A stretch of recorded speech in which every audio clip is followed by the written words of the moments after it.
7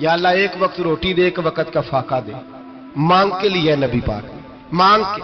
حضرت ابو ہریرہ رضی اللہ تعالیٰ عنہ فرماتے ہیں بھوک زیادہ لگتی تھی نا جب مجھے، تو میں حضرت عمر سے، ابو بکر سے، عثمان، مولا علی سے کوئی مسئلہ پوچھ لیتا تھا، اور جب میں مسئلہ پوچھتا تھا تو وہ مجھے روٹی کھلا دیتے تھے.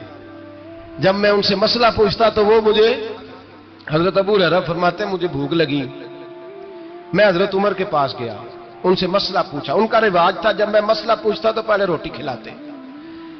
ہمارے بزرگ یہ فرماتے ہیں کہ کھانے کھلا کے دین پڑھاؤ. صرف تمہارا کتب خانہ نہیں کھلا ہونا چاہیے، تمہارا دسترخوان بھی کھلا ہونا چاہیے. کسی نے نبی پاک صلی اللہ علیہ وسلم سے پوچھا تھا بہترین مسلمان کون ہے؟ حضور نے فرمایا جو سلام لینے میں پہل کرے اور روٹی زیادہ کھلائے. جو روٹی ہر وقت فکر کرے آ یار تو روٹی کھا لے، روٹی کھانے کی طرف توجہ دلائے.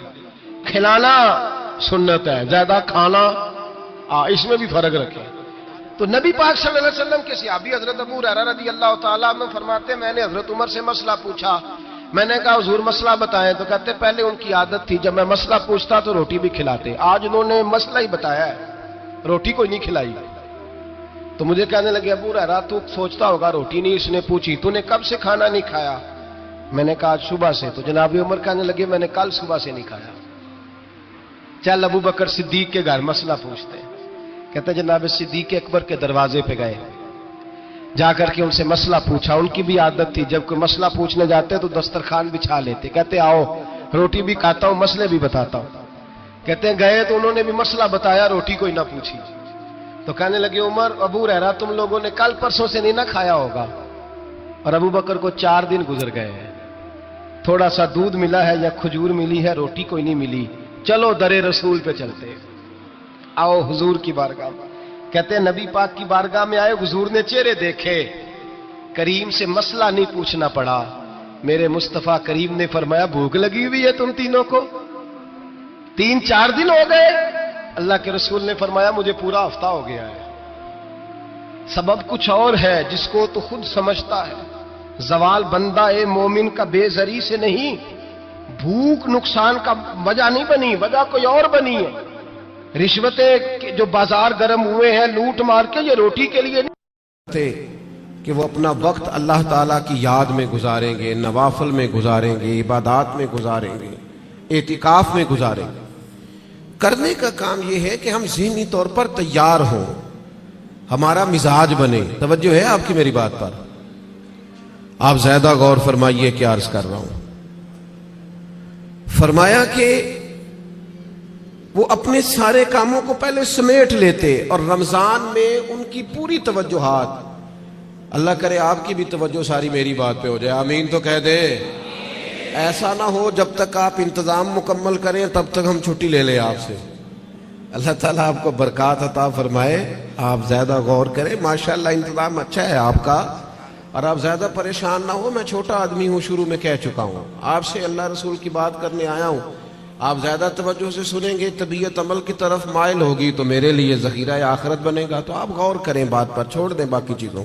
اللہ تعالیٰ آپ کو برکات عطا فرمائے. آمین تو کہہ دے.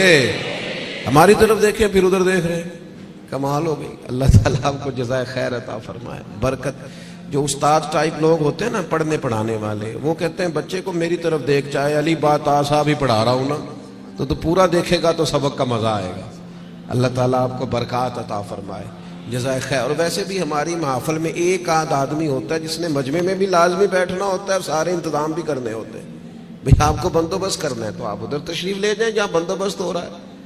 اب یہاں بھی تشریف فرمائیں، وہاں بھی تشریف فرمائیں، تو روحانیت سے ہی کام چلائیں، یہی زیادہ بہتر ہے. اللہ تعالیٰ آپ کو بہت سی برکتیں عطا کرے، سلامتی عطا فرمائے. اللہ تعالیٰ اس محفل کی سب برکات ہمیں نصیب کرے. تھوڑی تقریر کرنے والا آدمی ہوں تو چاہتا ہوں کہ سارا کام محفل کو درست کرنے میں ہی نہ لگ جائے، کچھ بات بھی ہو جائے. تو اگلی بات یہ ہے کہ رمضان میں کرنا کیا ہے، عبادات کون کون سی ہم نے زیادہ کرنی ہے. سب سے پہلے تو یہ سمجھ لیں کہ روزہ دار کا سارا وقت ہی عبادت میں ہے. اسے کہا گیا ہے کہ روزہ تیرے لیے ڈھال ہے. روزہ رکھنا بھی ہے، رکھنے کے بھی فضائل ہیں. محبوب فرماتے ہیں اللہ تعالیٰ اور اس کے فرشتے سحری کھانے والوں پر رحمتوں کا نزول فرماتے ہیں. نہیں آپ کھانا ہی کھا رہے ہیں لیکن کھانا کھاتے کھاتے آپ پر رحمت ہو رہی. اور حضور علیہ السلام نے فرمایا اور ہمارا اور دیگر مذاہب والوں کا فرق یہ ہے کہ ہم سحری کھاتے ہیں اور وہ بغیر سحری کھائے روزہ رکھتے ہیں. یعنی سحری کھانا اس کو اللہ کے محبوب علیہ السلام نے کتنا درجہ عطا فرمایا. اب آپ نے روزہ رکھ لیا, روزہ ڈھال ہے, اس کو رکھنا بھی ہے اور اس کی حفاظت بھی کرنی. تھوڑا سا اپنے آپ کو رمضان المبارک میں بدلنا ہے, روٹین کا کام نہیں کرنا. آپ نے روزہ رکھا ہے, اب آپ کو اس روزے کا محافظ بننا ہے. اس کے لیے کیا کریں گے؟ اپنے آپ پر ذرا پابندی لگائیں گے. حضور علیہ السلام کی خدمت میں کچھ خواتین حاضر ہوئی تھی کہ ہم روزے دار ہیں, تو فرمایا تم نے تو غیبت کی ہے, مردہ بھائی کا گوشت کھایا ہے, کہاں رہا تمہارا روزہ؟ جب تک کوئی جھگڑا نہ کرے, جب تک کوئی غیبت نہ کرے, اتنی دیر تک تو اس کا روزہ ڈھال ہے. لیکن اگر کوئی یہ کام کرتا ہے تو اس کا لازمی نتیجہ یہ نکلتا ہے کہ وہ اپنے روزے کی برکات کو ضائع کرتا ہے. روزے کے محافظ بنے. اگر کوئی شخص ایسی بات بھی کرتا ہے تو اسے کہیں بھائی میں روزہ دار ہوں, اس روزے کے محافظ بنے. پھر رمضان المبارک کے اندر قرآن مجید کے ساتھ رمضان کا بڑا گہرا رشتہ ہے. جو آیہ کریمہ میں نے تلاوت کی, جو حصہ میں نے پڑھا, اس میں بھی فرمایا اللہ تعالیٰ نے شہر رمضان الذی انزل فیہ القرآن, یہ رمضان کا وہ مہینہ ہے جس میں ہم نے قرآن مجید کو نازل فرمایا ہے. ہمارا نا قرآن مجید کے ساتھ رشتہ آخر کس طرح کا ہونا چاہیے؟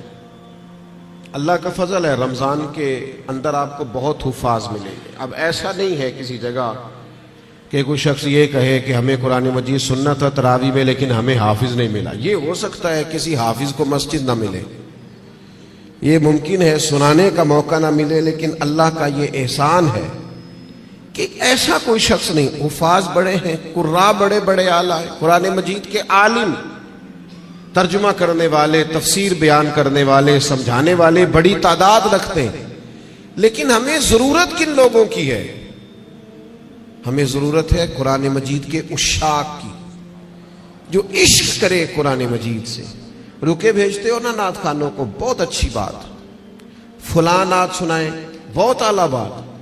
ایک آدھ رکا کبھی بھیجا کرو نا, آج بڑا دل کر رہا ہے سورہ رحمان سنائیں. ایک آدھ رکا روانہ کرو نا اسٹیج کی جانب. کبھی جب قاری صاحب تلاوت کر رہے ہوں تو انہیں کہا بہت دل کر رہا ہے آج آپ نا ہمارے سامنے سورۃ الحجرات کی تلاوت کریں. یہ رکے بھی تو ہونے چاہیے نا. نبی کریم علیہ السلام کی خدمت میں عرض کیا گیا یا رسول اللہ یہ فلاں شخص ہے نماز میں سورہ اخلاص بہت کثرت سے پڑھتے ہیں. تو محبوب نے بلا کے پوچھا آپ کو اور صورتیں نہیں آتی؟ انہوں نے کہا حضور آتی ہیں, پر سورہ اخلاص میں اللہ کی شانوں کا بیان ہے, مجھے پیاری بڑی لگتی. تو کریم نے فرمایا تم اس سے محبت کرتے ہو, امید ہے جنت میں بھی تمہیں ساتھ لے جائے گا. کسی ایک سورت سے بھی تو پیار کرے نا بھائی. وہ جو سورہ ملک پڑھتے تھے اور پھر قبر سے بھی ان کے سورہ ملک پڑھنے کی آواز ہی آ رہی, تو یہ والا پیار بھی تو کرے نا آپ. قرآن مجید کے ساتھ دلچسپیاں ہو, ذوق ہو. امام شافعی رحمت اللہ علیہ فرماتے ہیں کسی شخص نے پورا قرآن مجید نہ بھی سمجھا ہو تو اگر وہ صرف سورہ عصر کو سمجھ لے, انتہائی جامع, انتہائی مختصر, اور دین کا پورا مفہوم سورہ عصر میں بیان ہوا, اگر وہ صرف سورہ عصر سمجھ لے تو اس نے دین کے سارے مفہوم کو سمجھ لیا ہے. اور صحابہ کا اتنا مضبوط مزاج تھا ان باتوں پر کہ جب وہ کسی سے ملاقات کرتے, السلام علیکم ہوتی, تو اتنی دیر تک جدا نہیں ہوتے تھے جب تک سورہ عصر کی تلاوت نہیں کر لیتے تھے. ہمیں قرآن مجید سے عشق کرنا چاہیے. کہہ رہے ہوتے ہیں ہمارے نقیب صاحب بھی اور نعت خان صاحب بھی, سارا قرآن مجید ہی حضور کی تعریف ہے, سارا قرآن پاک کی نبی کریم کی نعت ہے. تو بھائی اگر سارا قرآن مجید حضور کی نعت ہے تو چند آیات پڑھ دیں آپ, پھر مہربانی کریں, پھر آپ سنا دیں. سنا پھر بھی آپ اشعار ہی رہے ہیں, اور وہ بھی ایسے لوگوں کے جن کا پتہ ہی نہیں ہے کہ ان کو شعر کہنا بھی آتا ہے کہ نہیں. قرآن مجید سے دلچسپی پیدا کریں.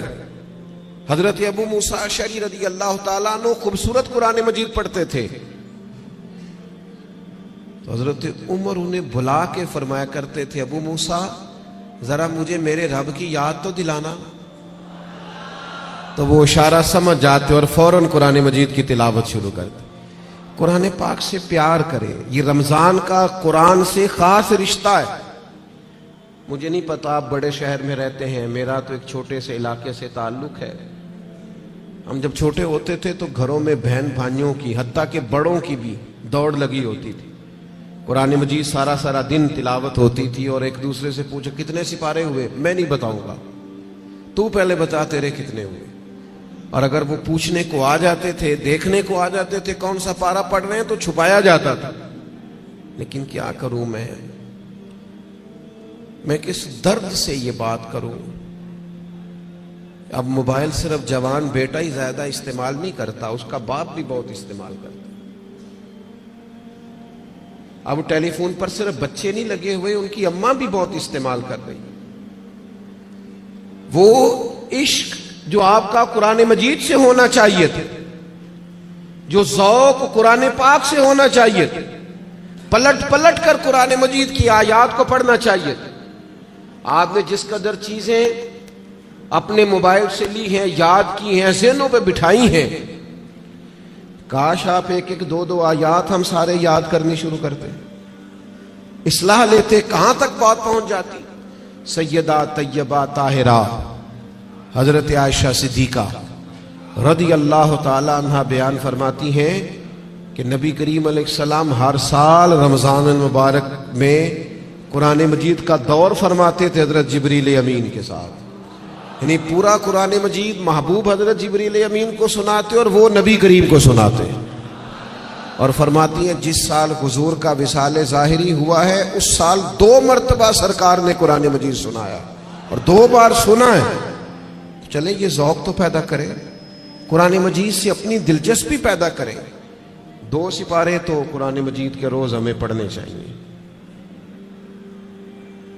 وعدہ نہیں لے رہا, ارادہ کرا رہا ہوں. 1 پارہ مسجد میں پڑھیں صبح. میری اپیل ہے کہ رمضان شریف میں موبائل کم استعمال کریں. آپ کے خبریں سننے سے اور تبصرے سننے سے ملک میں کوئی انقلاب بھی نہیں آئے گا, نہ پہلے آیا ہے. تبصرے ہونے سے کچھ نہیں آیا تو کیا نتیجہ ہے, کچھ بھی نہیں. میں جی خبریں سنتا ہوں, آپ 1 مہینہ خبریں بھی رہنے دیں. آپ کے جو تعلق کی بات ہے, کوئی مجبوری آپ دیکھیں, باقی چھوڑ دیں. وقت قرآن مجید کو دیں. یہ سمجھ کر کہ ہمارے رسول پاک کا طریقہ ہے, کریم محبوب کا طریقہ ہے.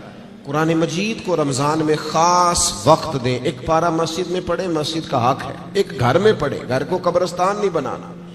اور تراویح کا آپ ارادہ تو کریں کہ میں نے انشاءاللہ ایک ہی مسجد میں شروع کرنی ہے اور پوری 20 رکعت پڑھنی ہے, اور اسی مسجد میں پورا قرآن مجید سننا. صرف ایک کام کیجئے گا, بیچ میں چھٹی نہ کیجئے گا. ورنہ اپنے آپ سے پوچھ لیں, جس دن چھوٹے ہوتے اسکول سے چھٹی کرتے تھے اگلے دن بھی چھٹی کرنے کو دل کرتا تھا. اور روٹین میں چلتے رہتے تھے تو کام روٹین میں پڑھو گے, ہر روز پڑھو گے اور کھڑے رہو گے تو کچھ بھی نہیں ہوگا. 1-2 دن میں انسان کی نفسیات ہے, 1-2 دن میں روٹین بن جاتی.